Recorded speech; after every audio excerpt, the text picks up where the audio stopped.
이번 시간에는 신틸리맙의 FDA 브리핑 문서를 살펴보겠습니다. 신틸리맙은 이노벤트 바이오로직스가 개발했습니다. 2022년 2월 10일 FDA 자문위원회는 어떻게 평가했을까? 목차는 항상 서머리로 시작합니다. 그 다음 백그라운드입니다. 백그라운드에서는 FDA 허가받은 기존 치료제를 다룹니다. 아마도 비교하기 위해서겠죠? 서머리입니다. 2021년 3월 16일 이노벤트 바이오로직스는 신틸리맙의 BLA를 제출했습니다. 첫 문장부터 중국에서 베타적으로 실시된 임상시험이라고 FDA 자문위원회는 언급합니다. 여기서부터 무언가 배제하려는 듯한 의도를 느낄 수 있죠. 컷오프 밸류는 컨티뉴어스 리서치를 카테고리로 나누는 값입니다. 예를 들어 원래는 결과가 0에서부터 1까지 존재하는 연속된 값이었는데 컷오프 밸류가 양성이냐 음성이냐로 딱 구분해 준다는 것이죠. True or false, positive or negative 이렇게 잘라서 클래시피케이션 합니다. 2022년 3월 25일 FDA는 중국에서 개발한 면역항암제 신틸리맙을 승인 거절했습니다. FDA 자문위원회의 FDA 브리핑 문서가 2022년 2월 10일에 나왔으니 한 달 반 전에 이미 눈치챌 수 있었을 것입니다. 아마 이노벤트의 주주가 아니라면 관심은 없었겠죠. Z스코어는 스탠다드 디비에이션으로 측정됩니다. 평균으로부터 표준 편차만큼 얼마나 떨어져 있는지 나타냅니다. Z스코어는 마켓 볼라틸리티를 측정하기 위해 트레이더들이 사용하기도 합니다. 변동성이 얼마나 큰지 Z스코어로 판단합니다. 볼라틸리티는 주가 움직임의 레인지와 스피드를 의미합니다. 두 가지 다른 주가 움직임의 히스토리컬 볼라틸리티입니다. 파란색 주식은 급등락이 심하죠. 반면에 검은색 주식은 평온합니다. FDA는 중국에서만 연구된 항 PD-1 면역항암제 신틸리맙의 승인을 거절했습니다. 앞서 서머리 첫 문장부터 중국에서만 시행된 임상시험이라 언급한 것은 이유가 있었던 것입니다. 티센트릭의 FDA 브리핑 문서에서는 익사이링하다고 언급한 것과 대비되는 분위기입니다.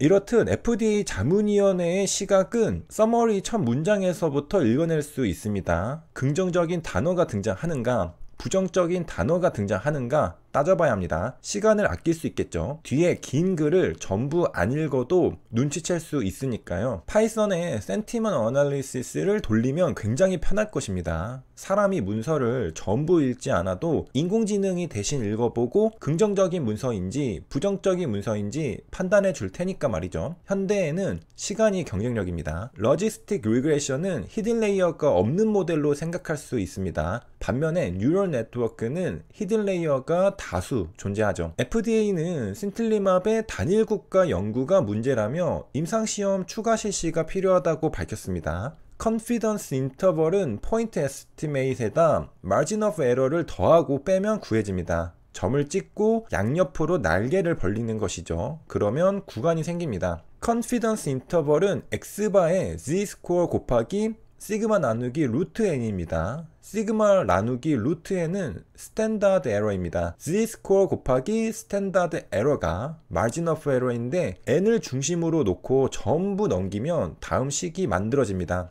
즉 연구자가 원하는 컨피던스 인터벌 하에 샘플 사이즈가 얼마나 필요한지 역산해서 알아낼 수 있죠. Z스코어를 정하고 시그마를 정하고 마진 오브 에러를 정하면 샘플 사이즈 n이 계산되어 나옵니다. 즉 샘플 사이즈 n을 도출하려면 Z, 시그마, E가 필요합니다. Z는 95% 컨피던스라면 1.96이겠죠. 예시를 보겠습니다. Z는 1.96이고 시그마는 20입니다. 연구자는 마진 오브 에러가 5가 되길 원합니다. 그래서 공식에 집어넣고 계산하면 샘플 사이즈는 61.5명이 나옵니다. 이 숫자는 임상시험 환자 수가 될 수 있습니다. 최종적인 샘플 사이즈 n은 62명입니다. 항상 라운드업 합니다. 왜냐하면 61.5명은 특정 프레시션, 정밀도를 확보하기 위한 최소한의 숫자이기 때문입니다. 프레시션, 정밀도가 높을수록 한 점에 찍힙니다.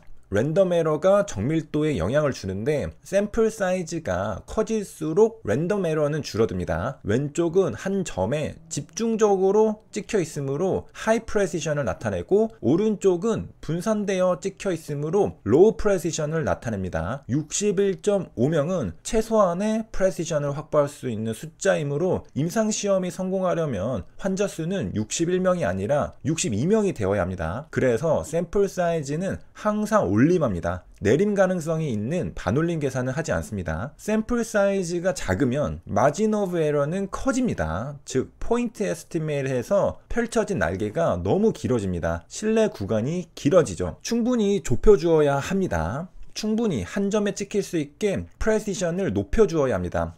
똑같은 실험을 재현할 때마다 중구난방으로 점이 찍히면 불안하겠죠? 점을 모아주어야 합니다. 랜덤 에러를 줄여야 한다는 소리죠. 일라이 릴리는 FDA로부터 비소세포 폐암 환자의 1차 치료를 위한 신틀리마 병용요법의 생물학적 제재 허가 신청서에 대한 검토 완료 서한을 수령했다고 3월 24일 발표했습니다. 신틀리마브는 중국 파트너사 이노벤트 바이오로직스가 개발했습니다. FDA는 지난 2월에 열린 항암제 자문위원회 회의에서 나온 결과와 일관되게 현재 형태로는 신청서를 승인할 수 없다고 설명했습니다. 우리가 앞서 살펴본 2월달 FDA 브리핑 문서를 말하는 것입니다. FDA 자문위원회와 FDA 결정은 일치했습니다. 그 사이 기간은 한 달 반이 걸렸습니다. 연구자가 원하는 검정력을 달성하기 위해 적절한 샘플 사이즈를 선정하는 것은 중요합니다. 샘플 사이즈는 곧 돈입니다. 자원은 희소하기 때문에 스폰서는 최적의 선택을 해야 합니다.